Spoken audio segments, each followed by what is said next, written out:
قائد عوام ذوالفقار علی بھٹو کی شہادت کے حوالے سے عمومی تاثر یہی پایا جاتا ہے کہ انہیں جنرل ضیاء الحق اور امریکہ کی ملی بھگت سے تختہ دار تک پہنچایا گیا تھا۔ حال ہی میں امریکی حکام کی جانب سے ڈی کلاسیفائیڈ کی جانے والی دستاویزات کے مطابق اسلام آباد میں امریکی سفارت خانے اور امریکی حکومت کے مابین بھٹو کے آخری دنوں میں اہم ترین خط و کتابت چلتی رہی، جس میں واشنگٹن کو لمحہ بلمحہ بدلتی ہوئی صورتحال سے آگاہ رکھا جاتا رہا، جس کا اختتام بھٹو کے خلاف فوجی بغاوت اور ان کی پھانسی کی صورت میں ہوا۔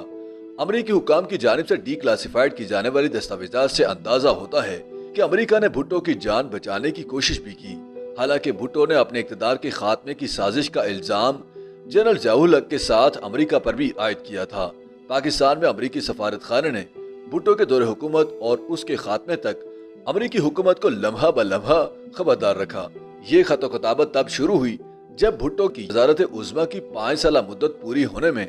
1.5 سال باقی تھا۔ ادھر امریکہ میں ڈیموکریٹ امیدوار جمی کارٹر انتخابات جیت کر صدارت سنبھالنے کو تیار تھے۔ امریکہ اور پاکستان کے بنتے بگڑتے تعلقات کی یہ کہانی ان ٹیلی گرامز، خطوط اور پیغامات پر مبنی ہے جن کا تبادلہ پاکستان میں امریکی سفارت خانے اور امریکی حکومت کے درمیان سال 1977 میں پاکستانی تاریخ کے اہم ترین برسوں میں ہوا۔ 14 جنوری 1977 کو ایک ٹیلی گرام میں امریکی سفارت خانے نے بھٹو کے اقتدار کے 5 سال مکمل ہونے پر کیے گئی تجزیہ پر مبنی ایئر گرام میں بتایا کہ 5 سال میں ان کی بڑھتی ہوئی طاقت سے ایک نئے بھٹو نے جنم لیا ہے، جس کو ابھی عوامی حمایت بھی حاصل ہے۔ 3 مارچ 1977 کو نئے امریکی صدر جمی کارٹر نے وزیر اعظم ذوالفقار علی بھٹو کو ایک خط میں ماضی کی مشکلات اور غلط فہمیوں سے قطع نظر امریکہ اور پاکستان کے تعلقات کی مضبوطی، چین کے ساتھ تعلقات اور ایٹمی عدم پھیلاؤ میں مدد کے لیے براہ راست رابطے کی خواہش کا اظہار کیا۔ 10 مارچ کے ایک اور ٹیلی گرام میں بتایا گیا کہ انتخابات کے بعد وزیر اعظم بھٹو نے اپنا غالب مقام برقرار رکھا ہے۔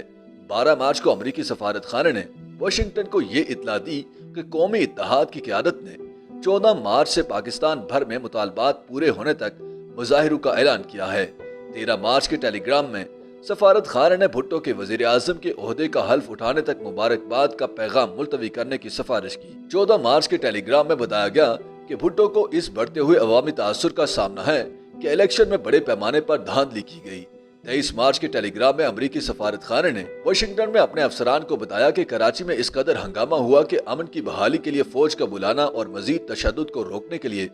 سخت کرفیو نافذ کرنا پڑا۔ 25 مارچ کے ٹیلی گرام میں بتایا گیا کہ قومی اتحاد کی جانب سے مذاکرات کی پیشکش مسترد کیے جانے کے بعد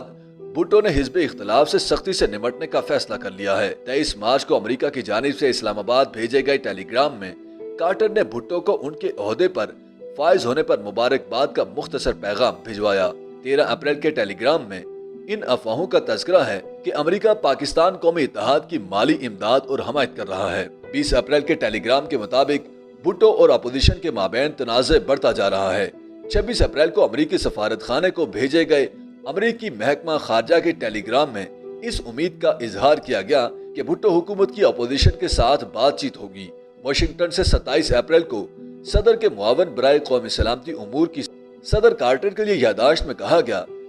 کہ کل ہمارے نائب سفیر نے سیکرٹری خارجہ آغا شاہی سے بڑھتے ہوئے امریکہ مخالف بیانات پر احتجاج کیا۔ 27 اپریل کو اسلام آباد سے ٹیلی گرام میں کہا گیا کہ حکومت مخالف قومی اتحاد کو غیر ملکی رقوم دیے جانے کی اطلاعات مل رہی ہیں۔ 28 اپریل کو امریکی محکمہ خارجہ نے وزیر اعظم بھٹو کے نام ٹیلی گرام میں کہا کہ یہ جان کر تشویش ہوئی کہ 28 اپریل کو پارلیمان میں ایک تقریر میں آپ نے امریکہ پر شدید تنقید کی۔ 30 اپریل کو اسلام آباد سے ٹیلی گرام میں غیر ملکی صحافیوں سے موصول اطلاعات کا حوالہ دیتے ہوئے کہا گیا کہ بھٹو پنڈی میں گھوم رہے ہیں، وہ ایک کاغذ کا ٹکڑا لہراتے ہوئے کہہ رہے ہیں کہ یہ امریکی سیکرٹری وینس کا خط ہے۔ 23 اپریل کو امریکی محکمہ خارجہ کی جانب سے اپنے سفارت خانے کو لکھا گیا ٹیلی گرام خفیہ ہی رکھا گیا۔ 3 مئی کے ٹیلی گرام کے مطابق وینس کا 28 اپریل کو بھٹو کو لکھا گیا خط 3 مئی کو محکمہ خارجہ کی پریس بریفنگ کے دوران جاری کر دیا گیا۔ 4 مئی کو امریکی محکمہ خارجہ نے سفیر ہائروڈ کے لیے ٹیلی گرام بھیجا، اس میں بھٹو کے وینس کو لکھے گئے خط کا متن بھی شامل تھا۔ 31 مئی کو امریکی صدر کارٹر کو امریکی وزیر خارجہ وینس نے بتایا کہ میں نے پاکستانی وزیر خارجہ عزیز احمد سے ملاقات کی ہے، جن کا کہنا ہے کہ امریکی مفادات کے لیے پاکستان نے بہت قربانیاں دی ہیں، مگر امریکہ نے اکثر اسے بیچ منجدار چھوڑا۔ 11 جون کے امریکی سفارت خانہ کے ٹیلی گرام میں بتایا گیا